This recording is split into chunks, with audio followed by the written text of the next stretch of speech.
Good morning. 17 अप्रैल है और हम लोग क्लास 9 हिस्ट्री स्टार्ट कर रहे थे। आज चैप्टर 1 है। हम लोग उसमें क्या चीज़ फ्रेंच रिवॉल्यूशन के बारे में पढ़ेंगे। जब फ्रेंच रिवॉल्यूशन की बात है तो थोड़ा सा फ्रांस के बारे में सुन लिया जाए कि क्या है। अगर अभी आप वर्ल्ड के टॉप 5 इकोनॉमीज को देखोगे, इकोनॉमी मतलब अर्थव्यवस्था, कितना पैसा है, कितना वो बिजनेस करता है, एक्सपोर्ट इंपोर्ट ये सब से, तो नंबर 1 पे अमेरिका है, सेकंड पे चाइना है, थर्ड नंबर में अगर हम लोग देखें तो रसिया है, फोर्थ पे जर्मनी, फिफ्थ में पहले फ्रांस था, जर्मनी थोड़ा पीछे है बढ़ गया, फोर्थ पे यूके है, फिफ्थ पे फ्रांस और सिक्स पे इंडिया। बीच में इंडिया एक बार फ्रांस को पीछे धकेल के फिफ्थ पे आ चुका था। तो फ्रांस क्या है, एक बहुत ही ज़्यादा डेवलप्ड कंट्री है। कहाँ का? यूरोप। इंग्लैंड के बाद सेकंड नंबर पे इंडस्ट्रियल रिवॉल्यूशन फ्रांस में आई। इंडस्ट्रियल रिवॉल्यूशन आप समझते हो मतलब क्या? इंडस्ट्रियल रिवॉल्यूशन मीन्स हिंदी में औद्योगिक क्रांति बोलते हैं। इसका मतलब है कि फ्रांस में मतलब इंग्लैंड में जो क्या हुआ, वहाँ मशीन का शुरुआत हुआ। लोग हाथ से सामान छोड़ के किससे बनाने लगे? मशीन से बनाने लगे। इसी को हम लोग बोलते हैं इंडस्ट्रियल रिवॉल्यूशन। तो वही इंडस्ट्रियल रिवॉल्यूशन फ्रांस में स्टार्ट हुआ। तो अगर इंडस्ट्रियल रिवॉल्यूशन फ्रांस में स्टार्ट हो रहा, इट मीन्स कि वो डेवलप्ड कंट्री है या अंडर डेवलप्ड है? डेवलप्ड कंट्री है। इंग्लैंड ने टोटल 108 कंट्रीज पे रूल किया था पूरे ऑल ओवर वर्ल्ड। अभी में 209 कंट्रीज है टोटल, 209 कंट्रीज टोटल मिला के। और इंग्लैंड उसमें से अकेला कितने कंट्रीज पे रूल किया? 108 कंट्रीज पे। लोग ऐसा बोलते थे कि इंग्लैंड के रूल का कभी सूर्यास्त नहीं होता। उसका रीजन, वर्ल्ड का कोई भी ऐसा कॉन्टिनेंट नहीं है, और अंटार्कटिका को छोड़ दो, वहाँ तो लोग रहते ही नहीं है। उसके अलावा जो भी 6 कॉन्टिनेंट है, north America, south America, Africa, Asia, Europe, Australia, सारे कॉन्टिनेंट पे ही कुछ लोग ही क्यों ना हो, लेकिन कब्जा था। किसका? सारे कॉन्टिनेंट पे कब्जा था। चलिए देखिए, हम लोग थे कहाँ पे? 108 कंट्रीज पे रूल किया कौन? इंग्लैंड। और टोटल 53 कंट्रीज पे रूल किया था कौन? तो फ्रांस। 108 कंट्रीज पे इंग्लैंड और 53 कंट्रीज पे कौन? फ्रांस। ये पूरा रूल वो लोग किया था। तो ऐसे ही हम लोग फ्रेंच रिवॉल्यूशन के बारे में पढ़े। सबसे पहले फ्रांस में ही क्रांति आई थी, वहीं के लोग जागरूक हुए थे, राजा को हटा के और आज़ादी की ओर बढ़ रहे थे। ऐसे पूरे दुनिया की बात करें तो सबसे पहले आज़ाद होने वाला देश अमेरिका था, उस पर इंग्लैंड का कब्जा था। और 13 उसमें से जो स्टेट्स थे, छोटे छोटे टुकड़े में स्टेट, वो सब क्या हुए कि आज़ाद हुए थे।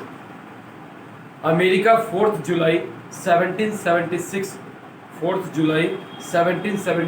को इंडिपेंडेंट हुआ। किससे? इंग्लैंड से। अमेरिका पे भी इंग्लैंड का ही कब्जा था, कनाडा पे भी इंग्लैंड का ही कब्जा था, ठीक है।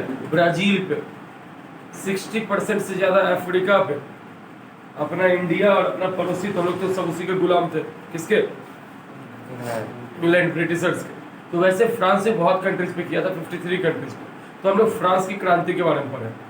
पढ़ाने से पहले तुमको बता रहे, एक ड्यूक मैटरनिक एक आदमी है, वीडियो से बाद में देख ही लोगे। ड्यूक मैटरनिक नेम का एक इंसान है जो कि ऑस्ट्रिया का चांसलर है। चांसलर मीन्स होता है प्राइम मिनिस्टर। उसका कहना था कि अगर फ्रांस छींकता है तो पूरे यूरोप को सर्दी या जुकाम पकड़ लेती। इसका मतलब क्या हुआ? अगर फ्रांस, कम्युनिकेबल डिजीज है, छींकना, जुकाम, ये सब क्या है? Communicable disease. अभी कोरोना देख लो, जबरदस्त कम्युनिकेबल डिजीज। तो वैसे में ड्यूक मैटरनिक कहाँ का चांसलर? ऑस्ट्रिया। ऑस्ट्रिया कहाँ देश है? यूरोप में। वो ऑस्ट्रेलिया नहीं है, ऑस्ट्रेलिया एक अलग महादेश है इस साइड, और ऑस्ट्रिया यहाँ पे यूरोप में कंट्री है। यूरोप का जहाँ वो देख रहे हो मैप पे, वहाँ नीचे आ जाओ, ऑस्ट्रिया दिखेगा, और ये ऑस्ट्रेलिया अलग है। तो ऑस्ट्रिया का चांसलर था, नाम क्या बोला मैंने? Duke Metternich. उसने कहा कि फ्रांस अगर छींकता है तो पूरे यूरोप को क्या हो जाता है? सर्दी या जुकाम पकड़ लेता है, ठीक है। तो वही हम लोग देखें कि ऐसा क्या फ्रांस में खास बात था कि लोग इस तरीके का उपनाम दे रहे थे, जब ये छींकता है तो इसमें क्या हो रहा है? जुकाम पकड़ लेता है। इसी को हम लोग यहाँ पे पढ़ेंगे, ठीक। देखते हैं हम लोग फ्रेंच हिस्ट्री में। फ्रेंच पे क्या था? फ्रांस पे पहले बॉर्बन डायनेस्टी का कब्जा था। ध्यान से सुनिएगा, फ्रांस और स्पेन, अगर इस टाइप से यहाँ पे फ्रांस है तो यहीं पे स्पेन है, ठीक है। और स्पेन के बॉर्डर पे यहाँ पुर्तगाल है, ये जो है ये पुर्तगाल है। और ये फ्रांस।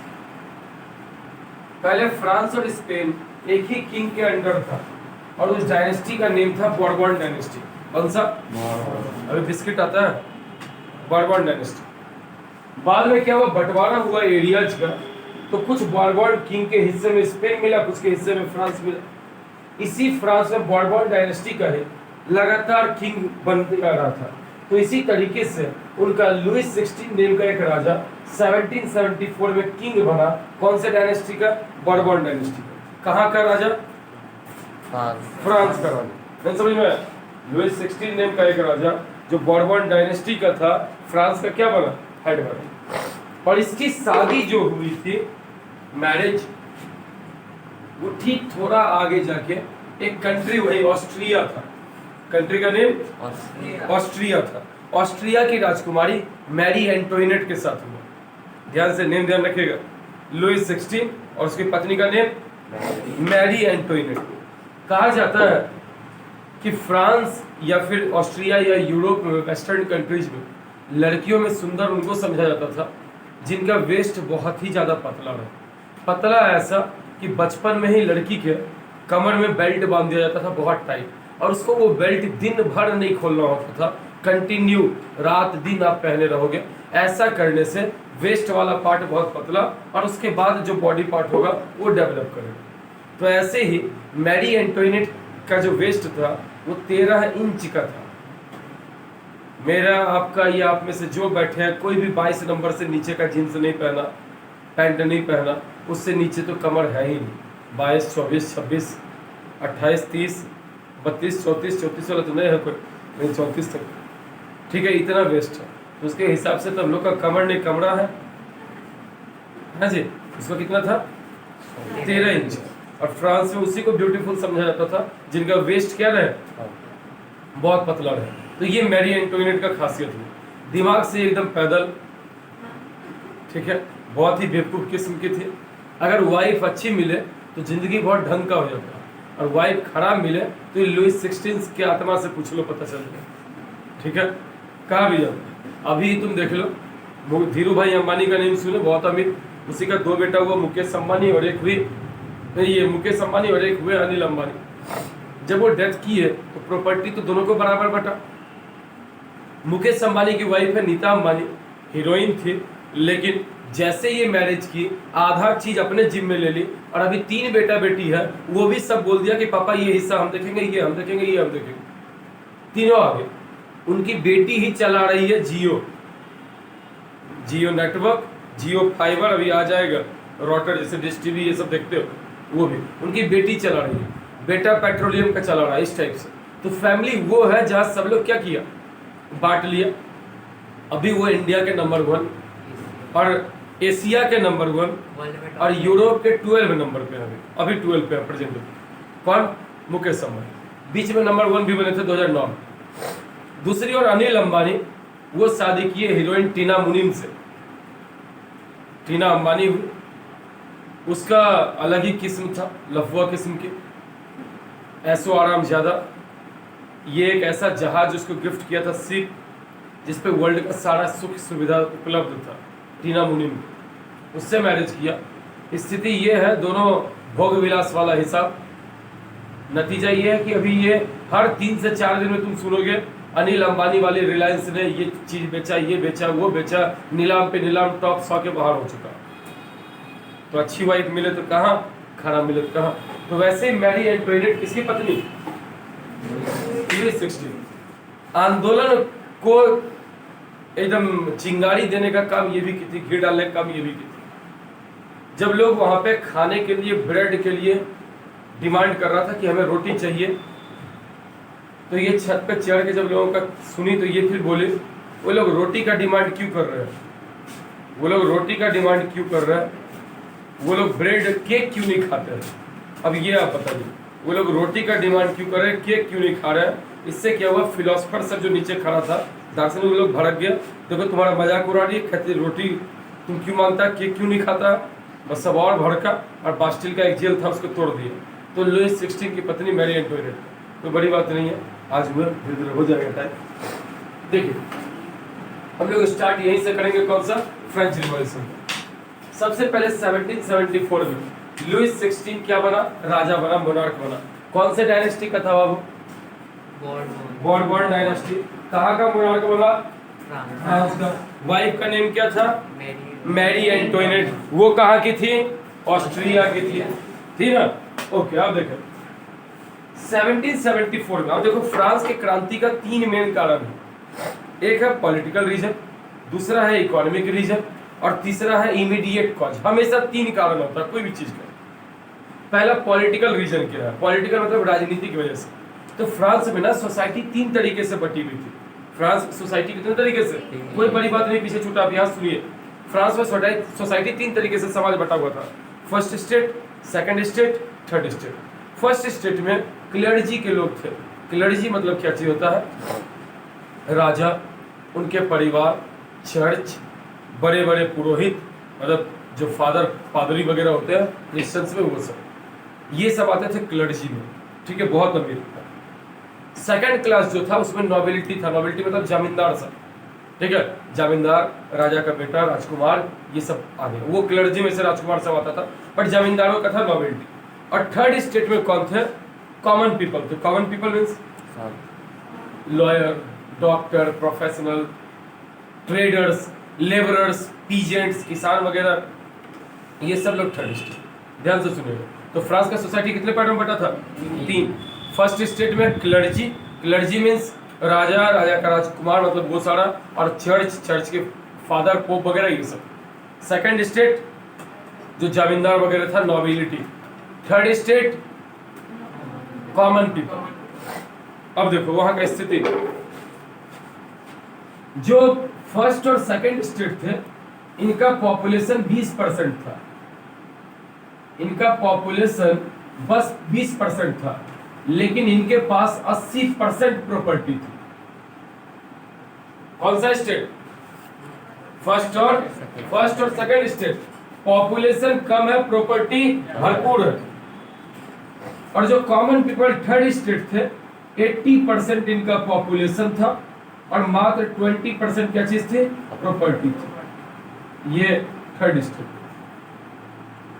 ये स्थिति था कहां का? फ्रांस का। फ्रांस में क्या था? पॉलिटिकल रीजन में फर्स्ट और सेकंड स्टेट को टैक्स नहीं भरना था। टैक्स में छूट, कोई टैक्स नहीं, और थर्ड स्टेट से टैक्स लिया जाता था। तो ऐसे में क्या होगा? थर्ड स्टेट के पास एक तो प्रॉपर्टी कम है, ऊपर से आप इससे टैक्स ले रहे हैं, तो क्या सिर्फ इसके, जब इतना कम प्रॉपर्टी तो इससे टैक्स भी तो कम होगा। और जो ज्यादा प्रॉपर्टी वाले थे उनसे क्या है? टैक्स लिया ही नहीं जा रहा। तो राजनीतिक कारण ये था। ठीक, राजनीतिक कारण ऐसे समाज बटा। पॉलिटिकल रीजन ये था। सेकंड है इकोनॉमिक रीजन। फ्रांस में एकाएक बहुत भयंकर आर्थिक स्थिति खराब हो गया, मतलब पैसा का कमी हो गया फ्रांस में। उसका 3 रीजन है। सबसे पहला रीजन तो यही, जब 20% प्रॉपर्टी वाले लोग टैक्स भरेंगे तो कितना पैसा जमा होगा। अभी हम क्या करें, यहाँ पे 50 बच्चा पढ़ाए, अब 50 बच्चे में बोले कि 10 बच्चा हमको फी देना, 40 छोड़ देना, तो हमारा पति बनेंगे ना? फिर इधर से नहीं बनेंगे, बनेंगे जी, एक से बनेगा। 9 बजे भाड़ा लगाया है, उसमें 8 लोग छोड़ दो। चलो, तो ये किसका? फ्रांस। इकोनॉमिक रीजन क्या है? फ्रांस के पास पैसा का कमी हो गया। क्यों कमी हुआ? पहले तो टैक्स कम आ रहा था। जब टैक्स कम आ रहा है, खर्चा ज्यादा है, तो क्या होगा? दिक्कत होगा, गरीबी आएगी वहां। ठीक, पहला तो ये। दूसरा, सेकंड पॉइंट, फ्रांस में क्या चीज था कि मैरी एंटोइनेट जो थी वो खर्चीली स्वभाव की थी। मैरी एंटोइनेट जो पत्नी है किसकी? लुइस 16। उसी समय एल्युमिनियम का डिस्कवरी हुआ था। एल्युमिनियम का उसी टाइम डिस्कवरी हुआ। तो मैरी एंटोइनेट क्या की, एल्युमिनियम का चमक देखी तो नौकर वगैरह को बोली, या तो तुम लोग इस सोना चांदी का बर्तन ले जाओ, या फिर इसको जाके किसी गरीब में बांट दो, या इसको बेचो। अब सिर्फ राजमहल में एल्युमिनियम का बर्तन रहेगा। सब बर्तन को हटाया गया। एल्युमिनियम इतना सस्ता था कि 10 साल में फ्रांस के हर भिखारी के पास एल्युमिनियम का कटोरा था। एल्युमिनियम इतना सस्ता मेटल था कि जल्दी ही वो इतना प्रचलन में आया कि हर घर, हर भिखारी के पास एल्युमिनियम का कटोरा। अब मैरी एंटोइनेट को लगा हम तो रानी थे, तो फिर अब क्यों खाएंगे एल्युमिनियम में, तो वो फिर बोली अब इन बर्तनों को फेंक के फिर से सोना चांदी का बर्तन खरीद के ले। ये खर्चीला व्यवहार हुआ कि सही है? खर्चीला हुआ ना। तो खर्चीला को इंग्लिश में हम लोग बोलते हैं एक्स्ट्रा वैगेंट। एक्स्ट्रा वैगेंट। चलिए ये पॉइंट सुने आप। अब आगे एक तो आपने रीजन देख लिया कि वहां पे क्या दिक्कत था। एक तो वहां पे था कि टैक्स कम आ रहा था, दूसरा था खर्चा ज्यादा था, कोर्ट में भी एकदम भोग विलास था, जितना दरबारी आया सबको एक से एक चाहिए फूड और ये सारा, और आप देते जा रहे, कमाई कम खर्चा ज्यादा, तो बिकेगा ही ना आपका संपत्ति। अब इसी में तीसरा क्या चीज था रीजन, अमेरिका और ये इंग्लैंड और फ्रांस के बीच 100 साल का लड़ाई चला था, 1630 से लेकर 1730-1740 तक। कितने साल का लड़ाई? 100 साल आपस में झगड़ा चलते रहा 1760 तक। तो लड़ाई जब लगातार होगा तो उसमें पैसा खर्च होता है कि ना? पैसा का ही हो जाता है, पैसा खर्च होगा ना। लोग बोलता भी है अगर किसी को आपको गरीब बनाना है तो 3 काम कीजिए, या तो उसको अमीर आदमी से केस लड़वा दीजिए, अमीर आदमी इतना हाई वकील करेगा तुम भी करोगे, लास्ट में खेत पत्थर बिक जाएगा, या तो उसको अमीर आदमी से केस लड़वा दीजिए, या इलेक्शन में खड़ा करवा दीजिए। अभी देखो मुखिया और ये सब इलेक्शन होगा, कितने को झूठे में लोग उसको सपोर्ट करेगा, अरे आपके जैसा ही मुखिया होना चाहिए अपने, और लोग उसी आड़ पे खड़ा हो जाता है कि देखो तो लोग हमको मुखिया नेताजी बोलता है। अब इस नेताजी के चक्कर में 20-25 लाख मुखिया बर्बाद कर लेगा, और जिस दिन हारता है उसके बाद उसको कुत्ता भी नहीं पूछता कुर्सी लाकर। ये स्थिति है। तो दूसरा काम है किसी को अगर इलेक्शन में आप खड़ा करवा दिए तो उससे वो गरीब हो जाएगा। और तीसरा होता है सेकंड हैंड गाड़ी खरीदवा दीजिए, सेकंड हैंड गाड़ी खरीदवा दीजिए। अब किसी को तुम जेसीबी खरीदवा दिए 10 लाख में जेसीबी ले लो, और वो जेसीबी क्या हो जाए, जमुई में जंगल में खराब हो जाए। सेकंड हैंड है भाई, खराब जल्दी जल्दी होगा, जमुई के जंगल में खराब हो जाए। तो अब जो आदमी खरीदा बेचारा उसके मन में निकलेगा ना, वो सोचेगा जमुई का एरिया नक्सलाइट है, कल इसको उड़ा देगा तो मेरा कहाँ चल जाएगा, इसके चक्कर में वो रात भर वहाँ रहेगा। आप अपना परेशानी अलग जगह से लेबर ले जाओ, ये टेंशन वो टेंशन। तो इसीलिए किसी को भी अगर आपको, चाणक्य का बोला हुआ ये नीति है, अगर आपको किसी को हराना है तो आप उसको मानसिक तरीके से हराइए, या तो आप उसको अमीर आदमी से लड़ाई करवा दीजिए, या आप उसको राजनीति में खड़ा करवा दीजिए, या क्या कीजिए, या उसको आप सेकंड हैंड गाड़ी खरीदवा दीजिए, समझ में आया जी, या झगड़ा वाला जमीन खरीदवा दो। बात देखिए जबरदस्त, कलयुग में अति फलदायी, तुरंत में फैक्टर बनता है। फिर वतन सब जितना व्रत का कथा तो सब में लिखा रहता है, कलयुग में अति फलदायी व्रत है, इसको कीजिए। वैसे ये 3 करने से आप अपने दुश्मन को जबरदस्त पटखनी दोगे। चलिए, तो फ्रांस का वही था, वहां पर ये लोग क्या कर रहा था, हेल्प कर रहा था किसका, अमेरिका का। कौन? फ्रांस। आजादी में अपना लुटिया डूबा हुआ है और दूसरे को आप सपोर्ट कर रहे हैं। और जब अमेरिका 4 जुलाई 1776 को आजाद हुआ तो ये लोग क्या किया, उसको 3 जहाज से भेजा, स्टैच्यू ऑफ लिबर्टी। तुम देखते हो कभी कभी मूवी में दिखाता होगा स्टैच्यू ऑफ लिबर्टी, एक लेडी मसाल ली हुई और एक हाथ में उसकी किताब है, ऐसा न्यूयॉर्क अमेरिका का दिखाता है हमेशा, सेम किसी किसी कॉपी पे भी रहता है। तो स्टैच्यू ऑफ लिबर्टी का जो वो मूर्ति है प्लास्टर ऑफ पेरिस का बना। प्लास्टर ऑफ पेरिस समझते हो, सबसे पहली बार पेरिस शहर में प्लास्टर ऑफ पेरिस का हुआ। प्लास्टर ऑफ पेरिस से ही बना होता है ये सब, जो आजकल मूर्ति सब होता है, लक्ष्मी गणेश का आता है, या लक्ष्मी गणेश जो दीपावली में यूज करते हो वो सब plaster of Paris. Laughing Buddha का हाथ पे जो हाथ वगैरह टूटता है तब जो लगता है ऊपर से प्लास्टर व्हाइट व्हाइट सा, वो प्लास्टर ऑफ पेरिस है।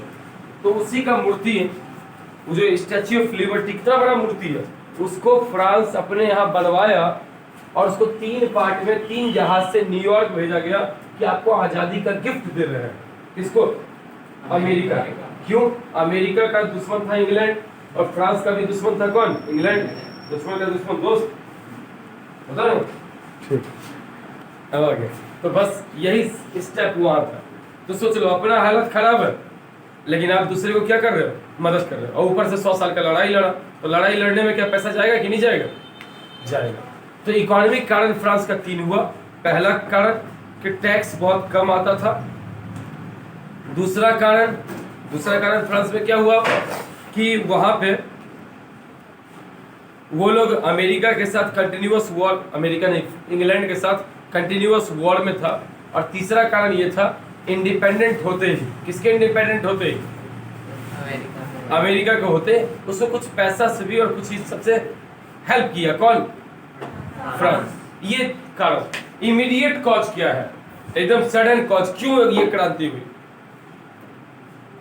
अब एक्स्ट्रा वैगेंट कोर्ट है जी, खर्चीला कोर्ट है, राजा के पास पैसा नहीं बचा, वो कुछ जमींदारों से, कुछ दरबारियों से पैसा लिया, वो सब उससे वापस हाई रेट ऑफ इंटरेस्ट राजा से ही सूद ले रहा है। कौन? जमींदार से हाई रेट ऑफ इंटरेस्ट उससे डिमांड कर दिया। अब राजा को उसको पे करना है। राजा डरता था फर्स्ट और सेकंड स्टेट के लोगों से, तो वो किस पे टैक्स बढ़ा दिया? थर्ड स्टेट के लोगों का। थर्ड स्टेट के लोग पहले से टैक्स भर रहे थे, एक तो प्रॉपर्टी कर है, उसमें तुम क्या किए? और टैक्स बढ़ा दिए। इससे लोग बहुत खुश होंगे ना? नहीं, वो लोग भड़का। उन लोगों को इतना कि खाना मिलना नसीब हो गया, खाना मिलना मतलब नसीब भी मतलब खतरनाक, मिल ही नहीं रहा था, इतना दिक्कत हो गया। तो वो लोग क्या किया, राजा के पास गया बातचीत करने के लिए कि हम लोग क्यों टैक्स बढ़ा दिए। ऊपर से मैरी एंटोनेट वैसा आग लगा दी। वो बोले ये लोग, तो वो लोग नीचे खड़ा लोग बोल रहा था, प्लीज गिव अस ब्रेड, मतलब रोटी दोगे कम से कम, भूख तो मिटे, तुम इतना टैक्स बढ़ाओगे तो कैसे भूख मिटाएंगे? तो ऊपर से रानी क्या बोल दी, why they are demanding for bread, why they are not demanding for the cake. ये लोग रोटी क्यों खाते हैं, केक क्यों नहीं खाते? वो कभी गरीबी देखी नहीं, राजकुमारी थी, तो इसी चक्कर। नतीजा क्या हुआ, नीचे फिलोसफर, कुछ लोग कैटलिस्ट का काम करता है। कैटलिस्ट समझते हो ना? कैटलिस्ट वैसा पदार्थ होता है जो किसी रिएक्शन में भाग नहीं लेता है, बस रिएक्शन को फास्ट या स्लो करवाता है, चुगलखोर आदमी से। तो वैसे ही कुछ फिलोसफर था जो जनता की भीड़ के साथ था। वो लोग सुना, देखो सी जस्ट मेकिंग अस फूल, सारा बात उसको बता दिया। जनता भड़क गया। बास्टिल का जेल, बास्टिल का जेल, बास्टिल का जेल, बास्टिल क्या चीज है? तो एक जेल था, शाही जेल, जहाँ पे बहुत मतलब बड़े कैदी को रखा जाता था। कैसे अपने आप तिहाड़ जेल है, काला पानी था पहले, अंडमान निकोबार, पुणे का यरवदा जेल है, इन ऐसे जेल थे। तो इन